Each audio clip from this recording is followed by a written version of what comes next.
جی بسم اللہ الرحمن الرحیم. میں عامر مغل بول رہا ہوں. آپ میرا یوٹیوب چینل دیکھ رہے ہیں. آج کا میرا ولاگ ہے جی. میں سپریم کورٹ آف پاکستان اور ان کے جتنے معزز جج ہیں 16 کے 16 اور بالخصوص چیف جسٹس قاضی فائز عیسیٰ صاحب سے گزارش کر رہا ہوں. قاضی صاحب آپ سے اور پوری سپریم کورٹ کے 16 ججز سے میں مخاطب ہوں. آپ کو پتہ ہے ملک کے حالات اس وقت کس طرف جا رہے ہیں. ملک میں انارکی ہے، بدامنی ہے، فسطائیت کا نظام چل رہا ہے.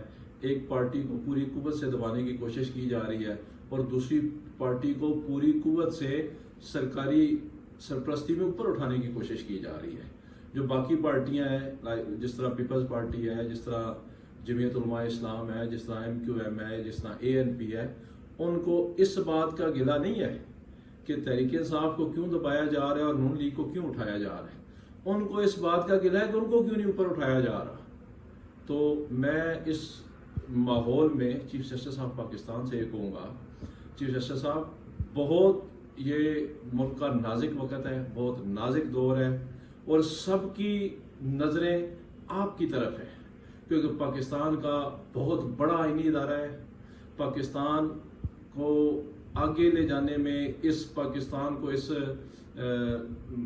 گرداب سے، اس بھنور سے نکالنے کے لیے آپ اور آپ کے جتنے معزز دوست ہیں 16 آپ سمیت جتنے جج ہیں ایک تاریخی رول ادا کر سکتے ہیں آپ. اور آپ کا نام پاکستان کی تاریخ میں انمٹ لفظوں سے درج ہو سکتا ہے اگر آپ اس پہ ایک سٹینڈ لے لیں. آپ دیکھیں 9 مئی کا جو واقعہ ہے اس کو بنیاد بنا کے تحریک انصاف کو دبایا جا رہا ہے. تحریک انصاف کے ساتھ تو ظلم اس سے پہلے سے ہو رہا تھا. 9 مئی سے پہلے عمران خان پہ 149 پرچے درج ہو چکے تھے. 9 مئی سے پہلے 25 مئی 2022 بھی ہو چکا تھا. 9 مئی سے پہلے 14 مارچ کو میں اپنی مثال دیتا ہوں، میرے گھر میں حملہ کیا گیا، میرا گھر توڑ دیا، میری گاڑی توڑ دی، میرے بچے اغوا کر کے لے گئے. تو یہ ایک ظلم و ستم کا سلسلہ پہلے سے جاری تھا.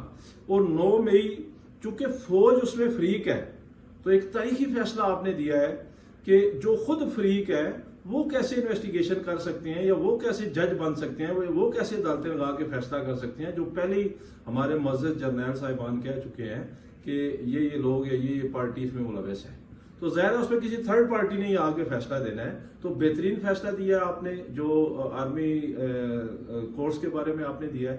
قوم آپ کو سلوٹ پیش کرتی ہے کہ ہم بالکل اس چیز کے حقدار نہیں ہیں اور نہ اس چیز کا مطالبہ کرتے ہیں کہ جنہوں نے 9 مئی کو سرکاری تنصیبات پہ یا فوجی تنصیبات پہ حملہ کیا تھا ان کو آپ معاف کر دیں.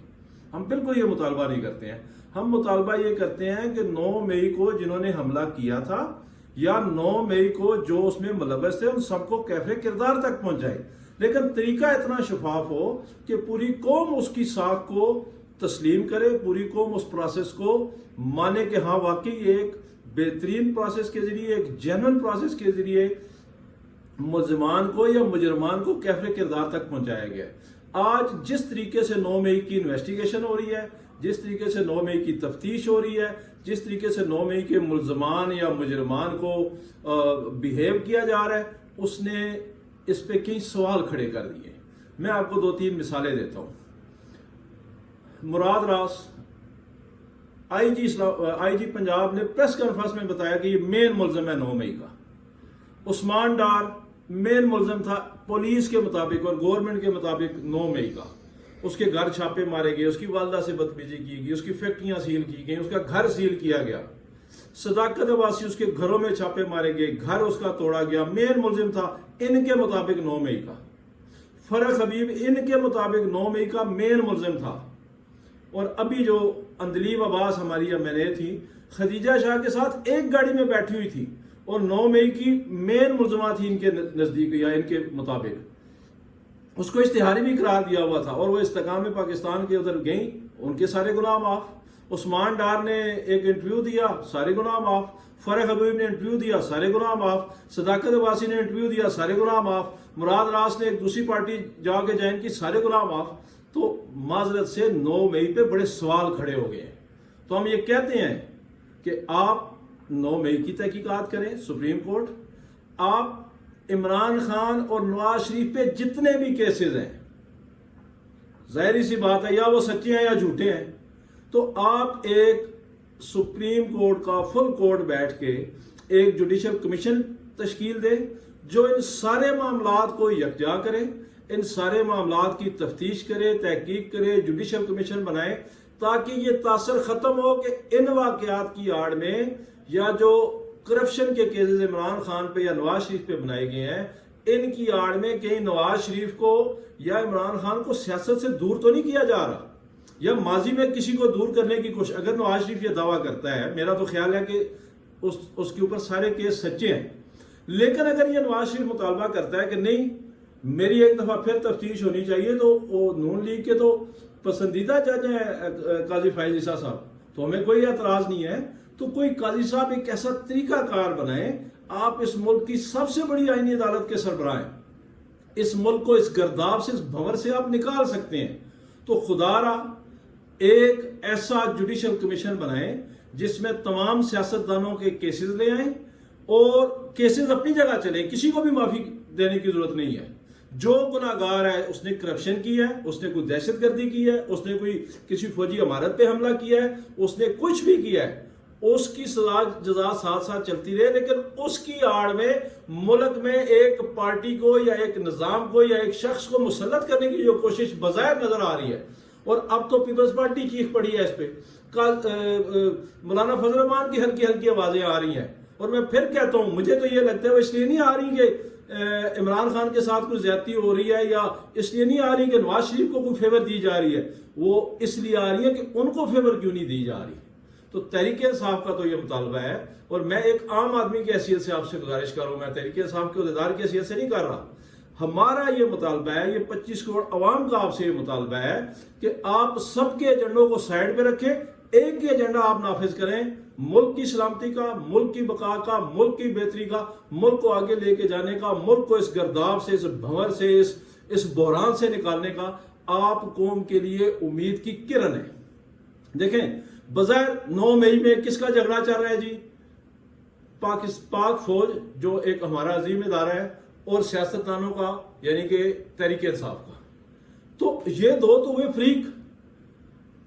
آپ تیسرے ایک بڑے کا رول ادا کریں، آپ بولیں یہ سپریم کورٹ اس کی تحقیق کرے گی اور تفتیش کرے گی، سپریم کورٹ یہ بتائے گی کہ کیا سچ ہے اور کیا جھوٹ ہے، کون اس میں ملوث ہے اور کس حد تک ملوث ہے۔ اور جو بظاہر نظر آ رہا ہے، واضح نظر آ رہا ہے کہ عمران خان کو کرپشن کے بھی جھوٹے کیسز میں پھنسایا جا رہا ہے، اور نواز شریف کا یہ دعویٰ ہے کہ ماضی میں اس کو بھی جھوٹے کیسز میں پھنسایا گیا ہے، تو کوئی حرج نہیں، آپ نواز شریف کے لیے بھی وہی کمیشن بنائیں جو عمران خان کی تفتیش کرے، وہی کمیشن بنائیں جو زرداری کی تفتیش کرے، تاکہ سب کے ساتھ برابری کا سلوک ہو۔ اگر ہم نے اس ملک کو آگے لے کے جانا ہے، خدا را ملک میں بہت انارکی پھیل چکی ہے، ملک میں بہت زیادہ لوگ فیٹ اپ ہو چکے ہیں اس نظام سے، بندوق کی نوک پہ لوگوں کو ایک طرف ہنکا جا رہا ہے، اس نظام کو، اس سسٹم کو یا اس شخص کو مانو گے تو تم اس ملک میں رہ سکتے ہو، ادروائز نہیں رہ سکتے۔ پہلے بھی اس ملک میں بہت بڑا حادثہ ہو چکا ہے، پہلے بھی اس ملک میں اس کے 2 ٹوٹے ہو چکے ہیں، خدا نہ خواستہ میرے منہ میں ہاتھ کہ ملک پھر اسی طرف جائے، لیکن ہمیں سوچنا پڑے گا۔ آپ بڑے ہیں، آپ کے ساتھ جتنے جج صاحبان ہیں بڑے ہیں، تحریک انصاف کی طرف سے آپ فل کورٹ بنا دیں 16 کے 16 ججز پر مشتمل۔ تحریک انصاف کو آپ پہ اعتماد ہے۔ عمران خان نے پہلے دن کہا تھا کہ سیفر کیس میں بھی سپریم کورٹ جوڈیشل کمیشن بنائے، پھر عمران خان نے کہا کہ 9 مئی کے معاملات میں بھی سپریم کورٹ جوڈیشل کمیشن بنائے۔ عمران خان نے تو اپنا آپ ریاست کے سامنے اور سپریم کورٹ کے سامنے سرنڈر کیا ہوا ہے، اپنی ذات کی حد تک، اپنی پارٹی کی حد تک۔ باقی پارٹیوں کو بھی چاہیے کہ سارے مل کر اس کا یہ حل نکالیں، آپس میں بیٹھیں، اور سپریم کورٹ ایک جوڈیشل کمیشن بنا کے، چاہے وہ کرپشن کے مقدمات ہیں، چاہے وہ بدامنی کے مقدمات ہیں، چاہے وہ 9 مئی کے مقدمات ہیں، جو بھی ہیں سارے اس میں تفتیش ہو، اس میں تحقیق ہو، جوڈیشل کمیشن فیصلہ کرے، اور ساتھ ساتھ الیکشن کے پروسیس کو آگے لے کے جائیں، ملک میں الیکشن کروائیں تاکہ عوام اپنے منتخب نمائندوں کے ذریعے اپنے حقوق حاصل کر سکے۔ امید ہے میری یہ بات چیف جسٹس آف پاکستان قاضی فائز عیسیٰ تک ضرور پہنچے گی، اور انشاءاللہ پاکستان اس گرداب سے، اس بھنور سے، اس بحران سے نکل کر رہے گا۔ شکریہ۔